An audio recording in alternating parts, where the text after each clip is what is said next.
Gene प्याजे को मैं शिवानी आपके लिए लाई हूँ आज जीन प्याजे की कुछ महत्वपूर्ण बातें जो सीटेट की वजह से इम्पोर्टेंट हैं।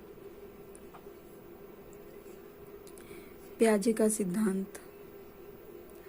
प्याजे जैसा कि आपको जीन प्याजे के बारे में पता है, जीन प्याजे को बाल मनोविज्ञान का पिता कहते हैं। जीन प्याजे ने करके सीखने पर जोर दिया है, ना कि सोशल कांटेक्ट पर। सोशल कांटेक्ट के लिए वायोक्स्की प्रसिद्ध हैं, इनके बारे में आप लोगों को भी पता है। जीन प्याजे के अध्ययनों का आधुनिक मान बाल विकास विषय पर अधिक प्रभाव पड़ा है। उसने मनोवैज्ञानिकों का ध्यान विकास की अवस्थाओं तथा संज्ञान की महत्व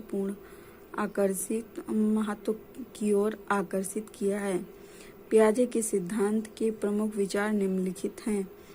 निर्माण और खोज, कंस्ट्रक्शन एंड इन्वेंशन। बच्चे उन व्यवहारों एवं विचारों की समय समय पर खोज व निर्माण करते हैं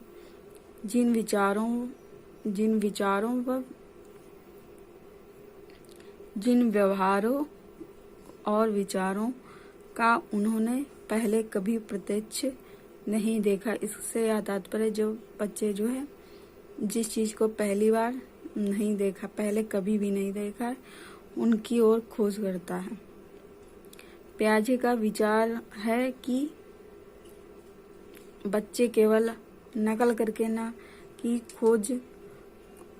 खोज को उद्दीपक अनुक्रिया सामान्यीकरण के आधार पर नहीं समझाया जा सकता है। उदाहरण के लिए एक 4 साल का बालक है, यदि विभिन्न प्रकार के प्यालों को प्रथम बार क्रमानुसार लगा देता है तो उसके बौद्धिक वृद्धि की खोज व निर्माण से संबंधित होता है। यहाँ पर बच्चा जो है क्रम से लगाना सीख जाता है। अगर आप खिलौना उनसे देंगे तो उसे तोड़कर दोबारा जोड़ने की कोशिश करता है। इससे बच्चे के निर्माण और खोज, बच्चा टूटी हुई चीज से दोबारा उसको खिलौना बनाना चाहता है। दूसरा पॉइंट है कार्य क्रिया का अर्जन, एसिमुलेशन ऑफ ऑपरेशन। ऑपरेशन का तात्पर्य है विशिष्ट प्रकार के मानसिक कार्य से है जिसकी मुख्य विशेषता है उत्क्रमणशीलता, रिवर्सिबिलिटी। प्याजे के अनुसार जब तक बच्चा किशोरावस्था में नहीं पहुंचता है तब तक विभिन्न विकास की अवस्थाएं और विभिन्न वर्गों का ऑपरेशन का अर्जन करता है। एक अवस्था से दूसरी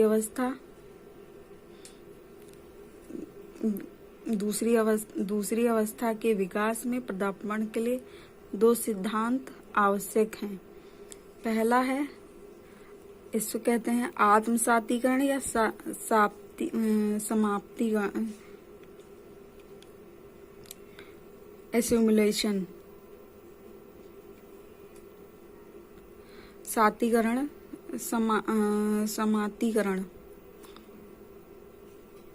बालक में उपस्थित किसी नए विचार या वस्तु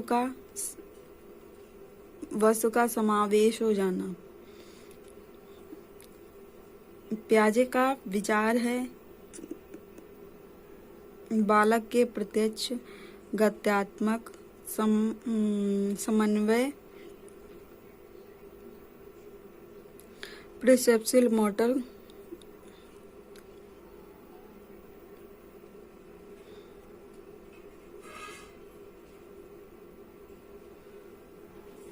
सातीकरण का अर्थ है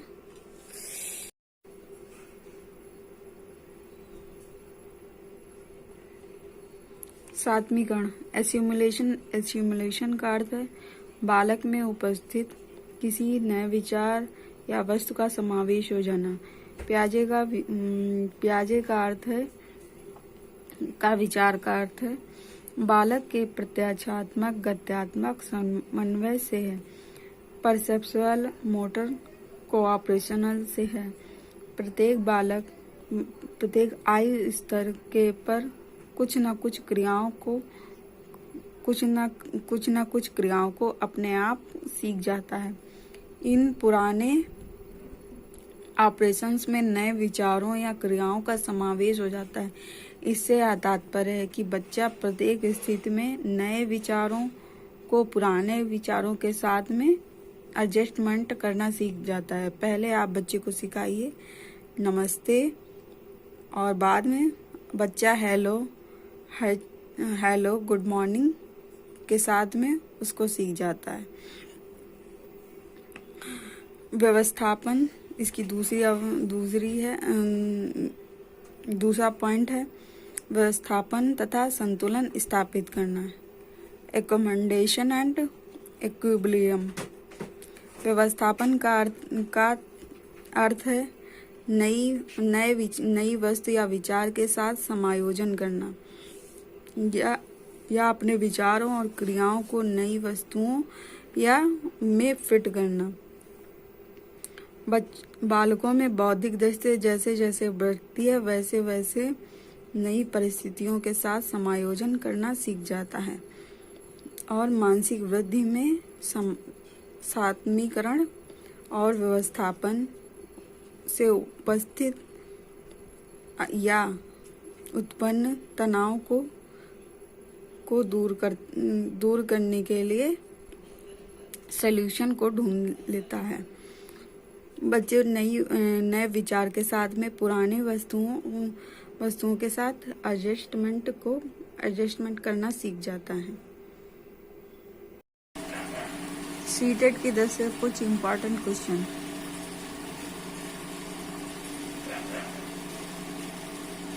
पहला क्वेश्चन है कि पियाजे के अनुसार निम्नलिखित में कौन सी अवस्था है जिसमें बच्चा अमूर्त संकल्पनाओं की विचार में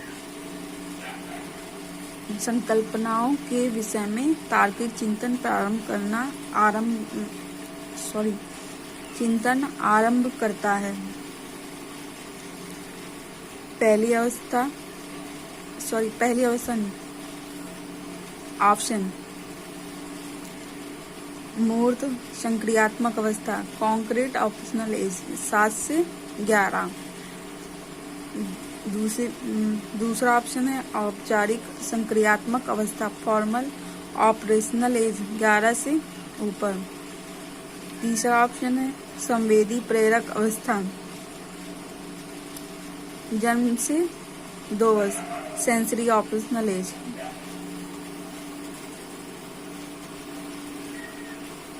चौथा पूर्व संक्रियात्मक अवस्था प्री ऑपरेशनल एज 2 से 7 वर्ष। मूर्त संक्रियात्मक अवस्था यहाँ पर 3 बार CCC है। Conservation, count correction, count. यहाँ पर अगर आप 1 लीटर है चाहे उसके बाहर 1 लीटर का कोई भी बर्तन हो, चाहे चौकोर हो चाहे गोल हो, बच्चा यह करना सीख जाता है। काउंट, बच्चा हर चीज को काउंट करना यहाँ पे सीख जाता है।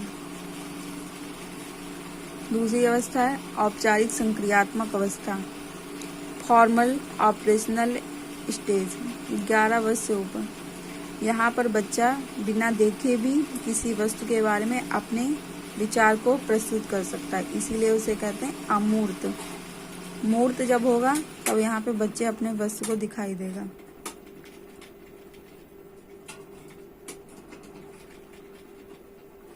तीसरा ऑप्शन है सेंसरी ऑपरेशनल एज जन्म से 2 वर्ष। यहाँ पर बच्चा जो है अपनी सेंसरी मोटर स्केल को ही विकसित करता है। चौथा ऑप्शन है पूर्व संक्रियात्मक अवस्था प्री ऑपरेशनल एज 2 से 7 वर्ष। इसे 2 भागों में विभाजित किया गया है। पहला प्री, दूसरा पोस्ट। इसमें मैंने सारे आंसरों को टिक पहले से ही कर दिया है, इसीलिए इसमें जो है ऑप्शन बी राइट आंसर है।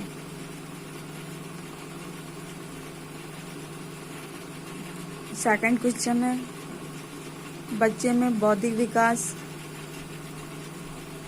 इंटेलेक्चुअल डेवलपमेंट की 4 अवस्थाओं की पहचान की गई है।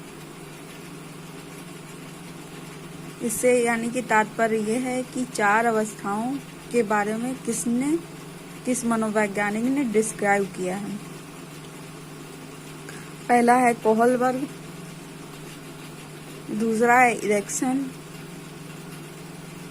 तीसरा है स्किनर, चौथे हैं प्याजे।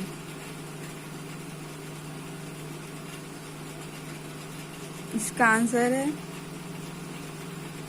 प्याजे।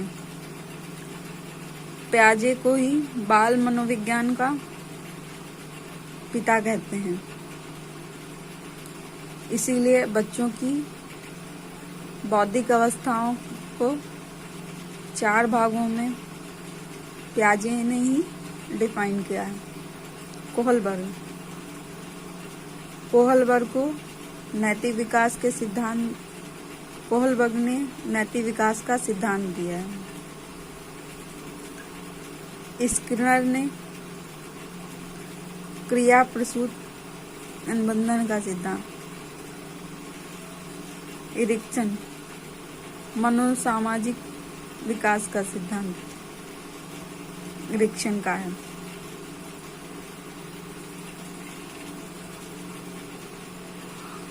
तीसरा क्वेश्चन है, विकास कभी ना होने वाली प्रक्रिया है। यह विचार किससे संबंधित है? पहला है अंतः संबंध का सिद्धांत, दूसरा है निरंतरता का सिद्धांत, तीसरा है एकीकरण का सिद्धांत, चौथा है अंतःक्रिया का सिद्धांत।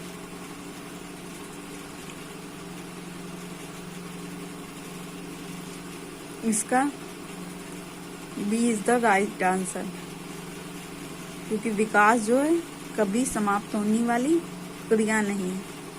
अंतःक्रिया वाइगोत्स्की।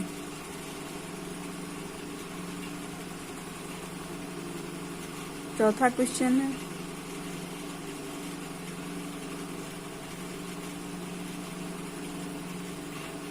प्राथमिक स्तर पर एक शिक्षक में निम्नलिखित में से किसे सबसे महत्वपूर्ण विशेषता मानना चाहिए? क्वेश्चन को दोबारा रिपीट करेंगे। प्राथमिक स्तर पर एक शिक्षक में निम्नलिखित में किसे सबसे महत्वपूर्ण विशेषता मानना चाहिए? पढ़ाने की उत्सुकता, बी है धैर्य एवं दृढ़ता, शिक्षण पद्धतियों विषयों की ज्ञान में दृढ़ता, अतिमानक भाषा को पढ़ाने में। तो B is the right answer.